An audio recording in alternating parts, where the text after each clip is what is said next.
up, you guys? CC Clemens, aka Vibing Widow. How's it going? What's up? What's good? Yeah.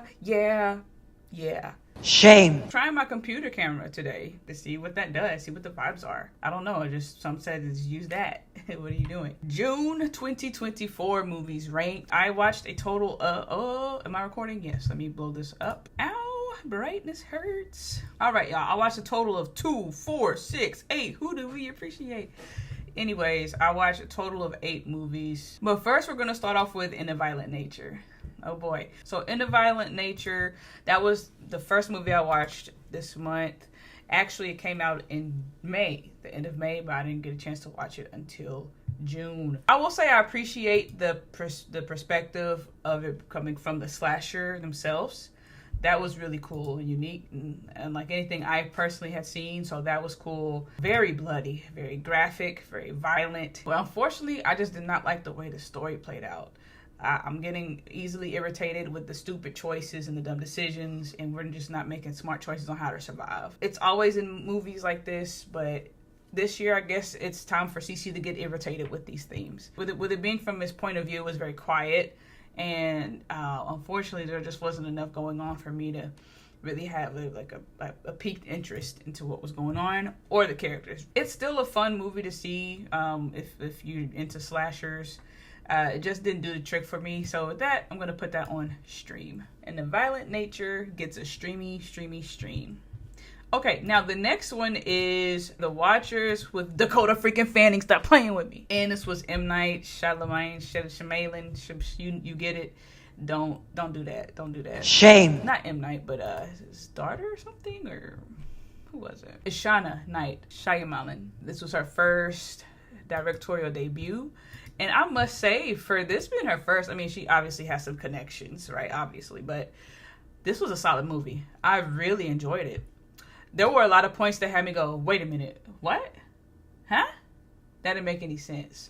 Or there were some parts that were supposed to be like this big reveal later that were spoiled. Like the movie itself spoiled it to me, to others early on. And it's like, y'all could have like definitely held that back a little bit, so this could have been more of a surprising element. But it was a really cool story. I love watching films that are different, have me thinking, have me at the edge of my seat, and asking the right questions. So even with the stuff that didn't make quite as much sense, I really enjoyed this movie. Dakota Fanning delivers as freaking always. So with that being said, The Watchers, I'm gonna put that at full price.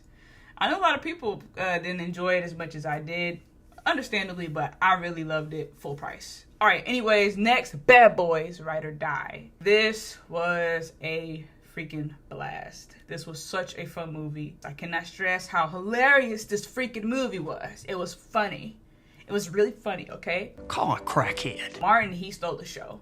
He's always been funny, but he really shined on this one. I watched this a second time. I took my sister, I'm like, hey, I know you said you didn't want to watch it. I get it. But actually, after me watching it, I think you're going to like it. And she ended up loving it. Story, of course, is not perfect. It's not solid. These type of films normally aren't. But it was enough for me to understand what was going on. I walked away with a big smile on my face. With that being said, Bad Boys Ride or Die, it was great. There were some moments I was like, oh, I see why this was in IMAX. I saw some parts where I was like, okay, I understand. But personally, it's going to get a full price. So if you haven't seen it and it's still out, please catch that before it's streaming. I'm tired of movies and streaming so quickly. Okay. All right, y'all. And next is the Bikeriders. Now, she just looks so interesting. She looks like she's not supposed to be there. We talked about this in Discord. Overall, it was a solid film. It was not made for me. It was not made for my demographic whatsoever. I don't think there was one person of color in here. I think there was an Asian person, Asian woman. That's about as close as it got that I remember. I had to just remember that going in. And the crowd, they were cool, but it's just, it was giving very much redneck vibes. And unfortunately for me, I felt uncomfortable. The setting just felt uncomfortable. I didn't feel like I was welcome in that environment at the time. That unfortunately distracted me a little from the movie because I just did not feel comfortable. I'm just kind of sitting like this the whole time, like, whew, great. It's great to be alive and well today. But even with that, it was a solid film. Great storytelling. Some really great shots. and you really get a deeper look into this community. This is inspired or based on a true story. Jodie Comer, she was definitely the standout. Tom Hardy too, and even her accent on this was like, girl, what is this accent? Is not, it's not the vibe. But I actually saw an interview where she talked about the woman that she was portraying, Kathy Cross. Her accent was kind of weird and all over the place, and I was like, oh well, if that's what it sounded like, then she did a pretty dang good job. For what the outcome was, I feel like it was a little too drawn out. I personally, I would say it's worth the trip to the movies. I would give that a matinee though. For someone like me watching that at home on streaming, there ain't no way. We ain't gonna finish it. We just not gonna finish the movie with the type of story it is and the type of genre that I'm personally into. So I would definitely check that out on a matinee. Okay, next is The Exorcist. Okay, The Exorcist, that was interesting. That was something that I had watched and it happened. And really, well, honestly, the movie turned out way better than I thought it would, because he played in another Exorcism movie last year and I didn't watch that. Whatever it was, I wasn't able to, or didn't have the time. I probably just wasn't able to, because one thing about me, I'm gonna make time to watch a movie that I want to watch. You hear me? Okay, but anyways, so I was kind of like walking into it, eye roll emoji, but it turned out to be a lot better than I thought, but it just was nothing really special about it. It was cool. Some parts were cool. Russell Crowe did an amazing job, acting possessed. He did great. So no hate there. The acting overall was good. It was just like, why was this movie made? Why did we make this? You know what I mean? That's just kind of what it felt like. But some parts of the story just was like, huh?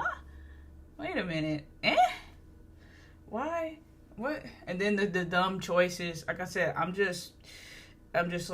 think I'm becoming allergic to stupid shit choices. I think that's what it is.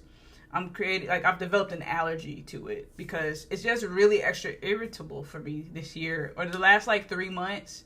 I've been really extra irritated with it. And I know I am, and I don't understand why, but it is what it is. But there were some parts that were fun. We had Chloe Bailey in there. But yeah, overall, it was alright. He's nice, but not so much amazing. So I think you should still watch it, because it was cool. So I would say Exorcism, that would be a stream. It was fine for me. Every movie theater trip is worth it for me, because I just like to get out the house and escape for however long, no matter if the movie is good or bad. But yeah, I would just watch that on streaming. So next is A Quiet Place. A Quiet Place with Lupita Nyong'o.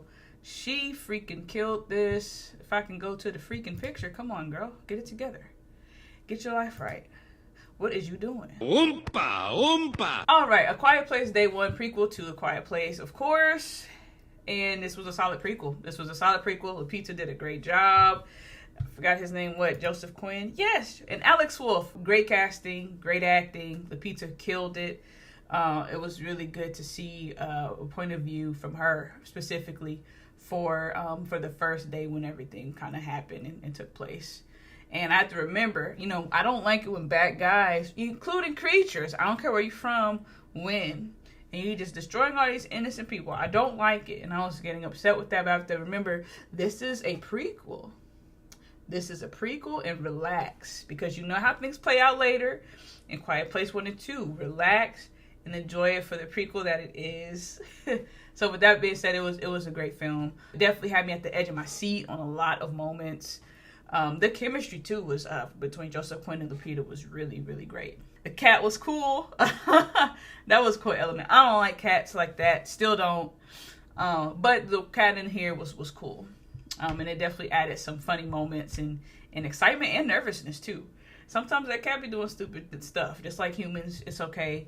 We get through it. But yeah, this was a solid film. I really enjoyed it. I don't know if it was necessary. Did I have to see this? No, because we didn't get too much.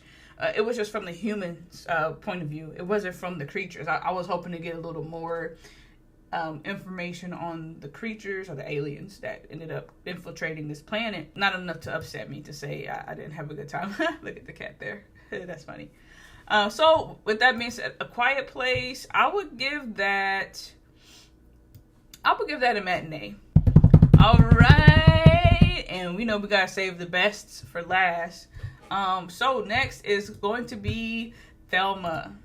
Okay, let me tell you about my relationship with Thelma. I actually drove an hour to watch this because it was not at the AMC where I lived, or the one that's out from me, was at another theater. So I went to a different movie theater to watch Thelma because I just wanted to watch it so bad because I really wanted to see that and Kinds of Kindness. But wow, not in my area at AMC here or that 1 hour away from me. Very salty about it. Still am, obviously, as you can see. But with that being said, it was so worth the hour trip.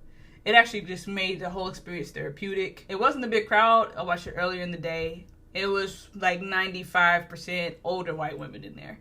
And when I saw that when I walked in, I was like, oh yeah, we about to have a great time. Let's go.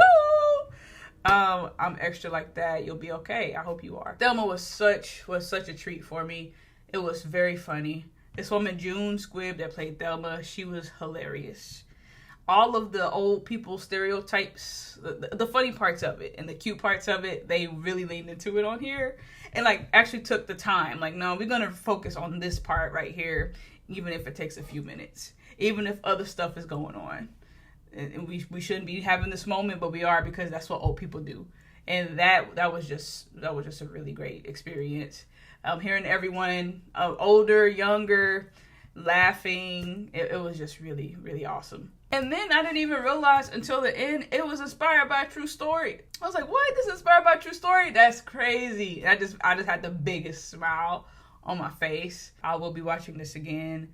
Just an older woman getting scammed out of a lot of money and tracking down the guys that took it to get it back. That's crazy. And the fact that it's inspired from a true story is even better. I don't know if that part is, like, if she went there, I don't know.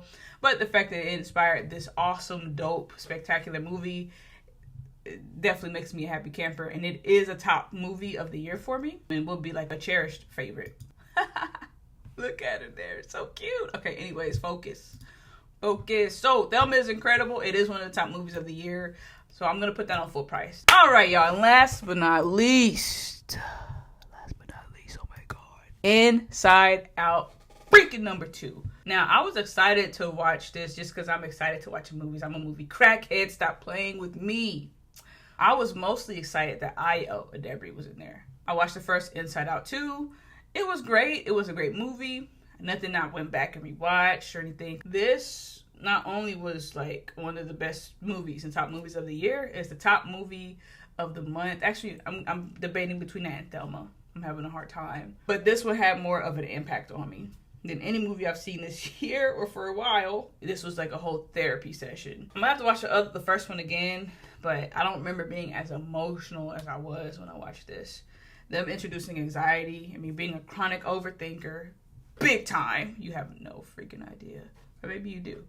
And I'm sorry if you do. I'm so sorry. We're in this together. Yeah, just seeing that, what can happen when anxiety takes over and how you can feel less joy, then how it impacts your other emotions. It was just really beautiful to see. And you got to see something like that on the big screen. Just the characters doing their thing, just the different colors and the animation style and the story. It was just so touching. And it was a few parts I was like, dang it, we're gonna do this on this day? This is what we're doing? And then it was one part, I won't say it because I won't spoil anything, but I busted out crying. I just couldn't help it. It wasn't loud. I'm not gonna have everyone hear me. What do you think this is? But I was just like, oh my God, and I just cried. And then my baby sister, I could hear her sniffling too. I'm like, it got both of us. And knowing that it had the impact on a lot of other people, giving this very much this. And I haven't had a movie emotionally touch me like that in such a long time. So not only is this the top movie of the month, of the year, this is one of the top animated movies of everness for me. This is definitely an all-time favorite. I like that very much. That is so cool to me. Voice acting, of course, was great. Maya, she killed it as anxiety. She was pretty much just being herself. If you've heard her in Stranger Things or heard interviews with her, it's just her. I wish I had more Ayo in there personally. I get we were focusing on anxiety, which is a big thing and things a lot of people struggle with. I know me personally, it's, yeah. Thank you, Inside Out 2. It would be difficult to put a lot of attention to these characters for the duration of the movie. That would have been difficult. So I understand it as just a personal preference, but I still gave this like a perfect 5 out of 5 on here. Job well done. Everybody killed it. Immediately IMAX. Immediately IMAX. Just the impact that it had. The music. The beautiful imagery of this movie. Nothing in there screamed IMAX. But if we're just going to go ranking in the top movie that's worthy of even being put in consideration for that, it's going to be Inside Out freaking 2. If you haven't watched it, believe the hype. Check it out if you can. All right, and that is all, you guys. Don't forget to like and subscribe. Drink your water. Stop playing H2O. Jesus Christ. That was very loud. I'm so sorry. Drink your water is good for you. Let me know how you like the new camera setup, how that's looking for y'all. If you even care, you probably didn't notice. I don't know. I'm overthinking. I'm doing that thing again. But yeah, thank you guys for watching as always. You guys have a great day. Peace. Sure you can!